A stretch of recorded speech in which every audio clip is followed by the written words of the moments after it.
मुख्यमंत्री हेमंत सोरेन ने कहा है कि लोकसभा में पेश केंद्रीय बजट 2021 से 22 देश को बेचने वाला बजट है। ये आत्मनिर्भर की जगह आत्म बिक्री बजट अधिक प्रतीत होता है। केंद्र सरकार देश की सारी संपत्ति बेचने में तुली हुई है।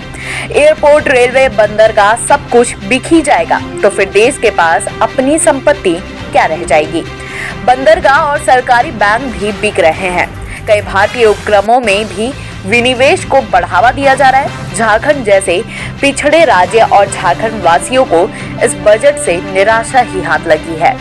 मुख्यमंत्री ने कहा कि बीमार पड़े सूक्ष्म, लघु और मध्यम उद्यम इकाइयों को पुनर्जीवित करने की कई योजना केंद्र सरकार लागू नहीं कर सकी। ऐसे सभी औद्योगिक इकाइयों के लिए कोई योजना लागू नहीं हुई।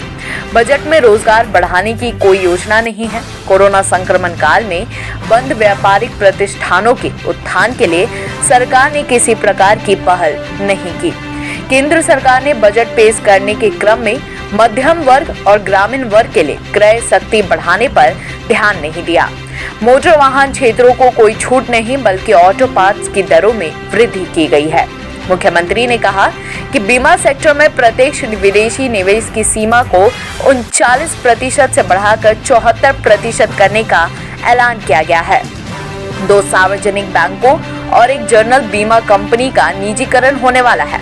केंद्र सरकार आज जिस रास्ते पर जा रही है वह सीधा निजीकरण की ओर ले जा रहा है। मुख्यमंत्री ने कहा कि पेट्रोल पर 2.50 रुपए और डीजल पर 4 रुपए का कृषि सेस लगाया गया है। गरीब और आम आदमी पर इसका गहरा प्रभाव पड़ेगा।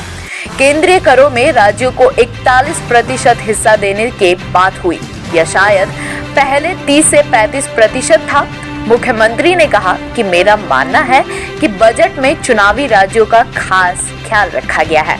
तमिलनाडु, पश्चिम बंगाल, केरल, असम आदि राज्यों के लिए कई इंफ्रास्ट्रक्चर प्रोजेक्ट्स का ऐलान किया गया है। इन सभी राज्यों में चुनाव होने वाला है।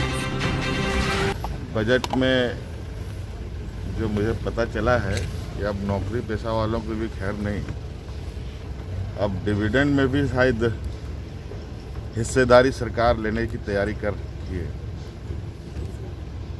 पेट्रोल डीजल में तो शेष बढ़ ही गया, 4 रुपए तक बढ़ गए। गरीबों का जो मनरेगा है उसमें तो कोई बदलाव नहीं। आत्मनिर्भर भारत, हाँ देखो, इतनी बार बोला गया है कि अब वो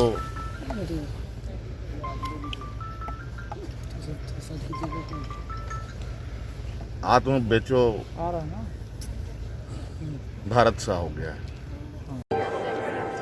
Every welcome you've never known. Welcome to a journey you've never imagined. Welcome to Arabia, Saudi. 2 गड्ढों वाले शौचालय के बारे में सुना है? हाँ? नहीं सुना? आइए समझाते हैं।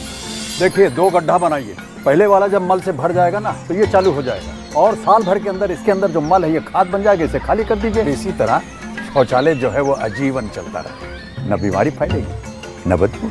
और पैसे? अरे वो सेप्टिक टैंक से कई गुना सस्ता। हाँ, क्या समझे? शौचालय 2 गड्ढों वाला ही बनवाना।